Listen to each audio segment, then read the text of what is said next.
जैसे कि हमने पिछली वीडियो में बात करी कि कोई भी काम हम करते हैं तो हम चाहकर भी क्यों नहीं कर पा रहे। अगर इसका रीज़न आपको पता चल जाए तो आप कुछ भी कर पाओगे। तो इस वीडियो में इसके बारे में ही बात होगी कि कोई भी काम हम करते हैं तो उसका वाई क्लियर होना बहुत ही ज़्यादा ज़रूरी।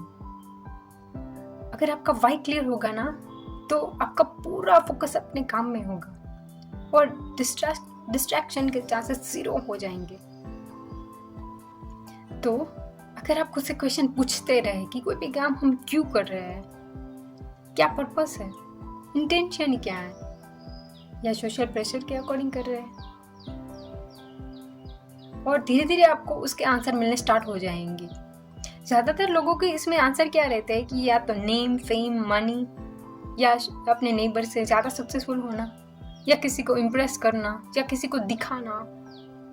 ऐसे ऐसे आंसर्स होते हैं। अगर आपका ये गोल रहेगा तो माइंड इसमें इन्वॉल्व हो जाएगा।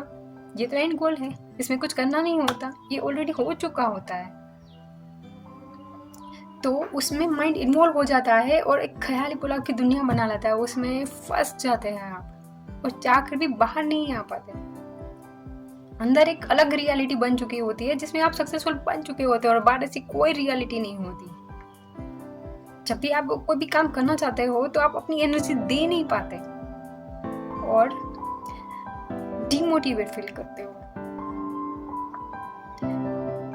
इसलिए कहा है कि अगर आप अपने माइंड को कंट्रोल कर सके तो वो ब्यूटीफुल सर्वेंट की तरह काम करता है। अगर आप नहीं कर पाए तो वो डेंजरस मास्टर बन जाता है, फिर आपकी लाइफ को डार्क मोड में ले जाता है। इसलिए भगवान श्री कृष्ण ने कहा है, कर्मण्येवाधिकारस्ते मा फलेषु कदाचन मा कर्मफल हेतुर्भूमा संगो स्वकर्मणि। मतलब कर्म पर आपका अधिकार है, फल पर नहीं। ज्यादातर लोग इसमें ये सोचेंगे कि अगर फल ही ना मिले तो हम कर्म करें क्यों। कर्म इसलिए कर रहे हैं क्योंकि फल मिले। फल के बारे में ना सोचे तो कर्म क्यों करना। श्री कृष्ण की बातें आसानी से समझ में नहीं आती, वो बहुत ही ज्यादा गहरी बात करते हैं और उसका रीजन भी उन्होंने बताया है। क्यों फोकस नहीं करना है फल पर। ध्यायतो विषयान् नपुंसं संगस्तेषुपजायते संगात् सुजायते कामा क्रोधो विजायते क्रोधान् भवति सम्मोहात् स्मृति विभ्रमा स्मृति विनाशात् बुद्धिनाशो बुद्धिनाशात् प्रणश्यति। मतलब किसी भी विषयों का विचार करने से उससे आसक्ति जन्म लेती है।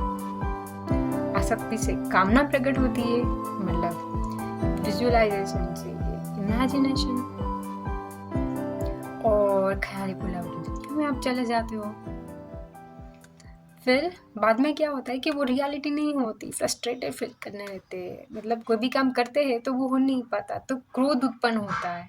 क्रोध से भ्रम पैदा होता है और भ्रम से आपकी सोचने समझने की सारी शक्तियाँ खत्म हो जाती है। मतलब आपका अंदर से पूरी तरह पतन होता है। अगर आप ये रास्ता चुनोगे, एंड गोल पर फोकस करोगे तो ये होगा। अपने काम पर फोकस करोगे तो आपका आउटकम मिलना ही मिलना है।